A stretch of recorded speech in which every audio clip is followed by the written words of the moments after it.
네, 강지영의 뉴스 썰기 시간입니다. 오프닝에서 말씀드린 대로 이성대 기자는 휴가 중입니다. 자, 강지영 아나운서가 지금 제 오른편으로 자리를 옮겨서 앉았습니다. 어제 이제 처음 뉴스 썰기를 진행을 했는데 네.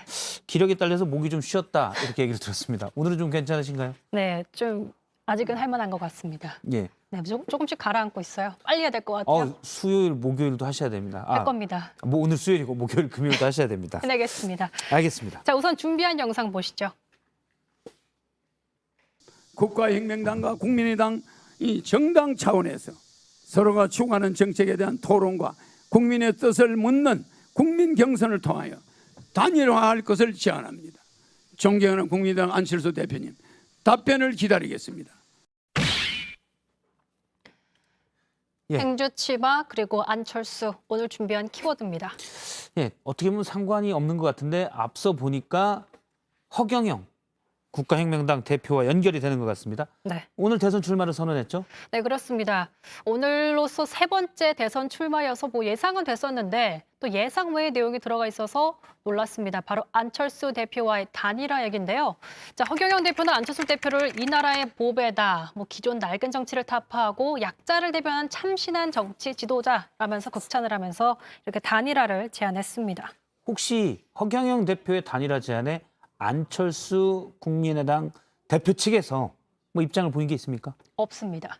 없군요. 네. 예. 사실 입장 내놓기도 좀 애매할 것 같습니다. 네, 근데 특이한 것은 제가 2016년도 당시 이제 대선을 앞두고 허경영 대표를 인터뷰를 한 적이 있습니다. 직접 인터뷰를 강정 아나운서가요? 네, 예. 직접 찾아가서 인터뷰했었는데 자, 그때 대권 안철수 대표를 비롯해서 당시 후보들에 대해서 한마디씩 했습니다. 한번 듣고 가시죠.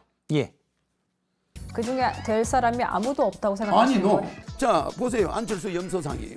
문재인이 이제 소상이야. 뭐 저 반기문은 개구리상이야. 청개구리상이에요.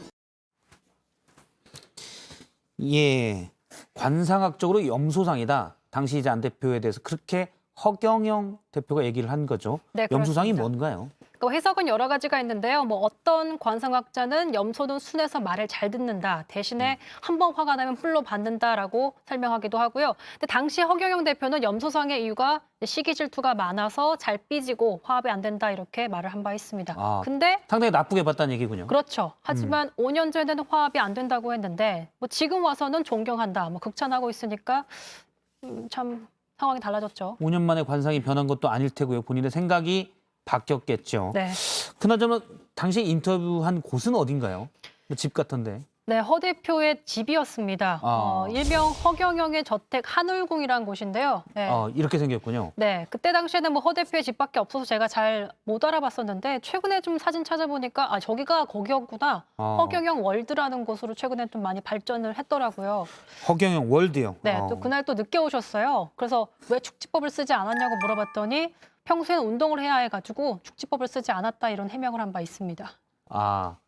평소에는 운동하면 축지법을 쓰면 운동량이 줄어드니까 네. 안 쓴다. 네, 일단 뭐 공중부양도 여러 번 주장했는데 뜬 거는 한 번도 못 봤습니다. 네. 오늘 대선 출마를 행주산성에서 했는데 좀 이색적인 장면들이 많았어요. 좀 설명을 해주시죠. 네, 그렇습니다. 영상을 좀 보면서 설명을 드릴게요. 예. 네, 저렇게 백마를 타고 장군 옷을 입고 출마 선언장에 나타나서 현장에는 내가 이 나라를 지키겠노라 뭐 저렇게 써있기도 하고요. 예. 난세 영웅 허경영 이렇게 밑에 써있기도 하죠. 지금 누군가 칼을 들고 덤비는데 지금 여기 장군복 입은 사람이 허경영 대표군요. 네, 외구로 이제 분장한 사람과 칼싸움을 하면서 내가 예. 이거 지켜내겠다. 그리고 그리고 이렇게 또 행주산성에서 행주치마를 목에 걸고 입고 있는 모습을 또 보여주기도 했습니다. 행주 대첩에서의 그 행주를 떠올리기 위해서 그렇습니다. 본인이 행주 치마를 입고 대선 출마해요. 네, 예. 득표율은 모르겠지만 어쨌든 행주 치마를 입고 대선 출마를 선언한 사람은 유일할 것 같습니다. 네. 그리고 보통 백마를 타고 오는 초인이 있다라는 시가 있는데 그럴 것 같진 않고요. 일단 장군복 입고 사극의 한 장면을 보는 듯한 모습도 좀 있었습니다. 네. 예. 이번이 벌써 세 번째 대권 도전인데 1997년과 2007년에 이어서 세 번째 대선 출마입니다. 근데 사실 그때마다 좀 황당한 공약이 있었잖아요. 예. 이제 이번에도 공약을 내놨습니다. 보면서 설명을 드리겠습니다. 자, 만 18세 이상 국민에게 1억 원, 매월 국민 배당금 150만 원 지급, 또 결혼수당 1억, 주택자금 2억, 출산 수당 5천만 원 지급한다 이렇게 얘기를 했는데 자, 요즘 뭐 일부 정치인들이 뭐 출산하면 얼마 주겠다 예. 이렇게 공약하다 보니까 허 대표는 내가 원조격이다 이러고 있는 우픈 상황이 벌어지고 있습니다. 예, 다른 대선 주자도 준다니까 좀 금액이 많이 올라간 것 같습니다. 어떻게 보면 시대를 앞서갔나?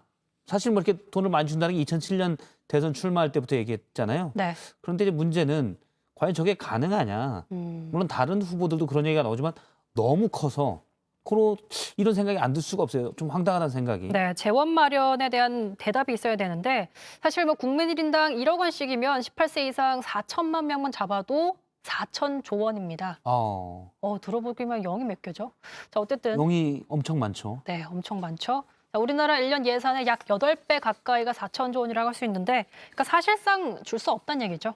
예, 사실 돈을 찍어내서 줄 수는 있는데 그러면 인플레이션이 또 오기 때문에 화폐 가치가 떨어집니다. 그럼 또 아. 돈을 더 찍어야겠죠. 그럼 이제 악순환이 되는 거겠죠.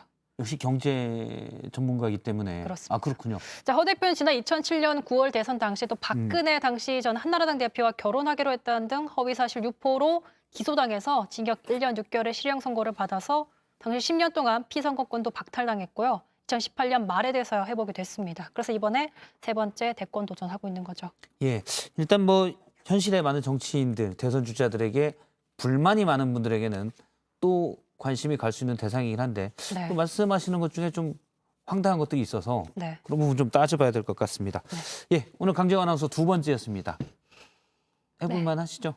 열심히 하겠습니다. 이성대 기자가 강릉에서 떨고 있다는 얘기가 있습니다. 강 아나운서가 너무 잘해가지고 얼른 돌아오시길 바라고 있습니다. 마음은 다르죠? 아, 얼른 돌아오세요, 선배. 보고 계시죠? 네. 알겠습니다. 얼른 안 돌아옵니다. 어차피. 알겠습니다. 여기까지 듣겠습니다. 고맙습니다.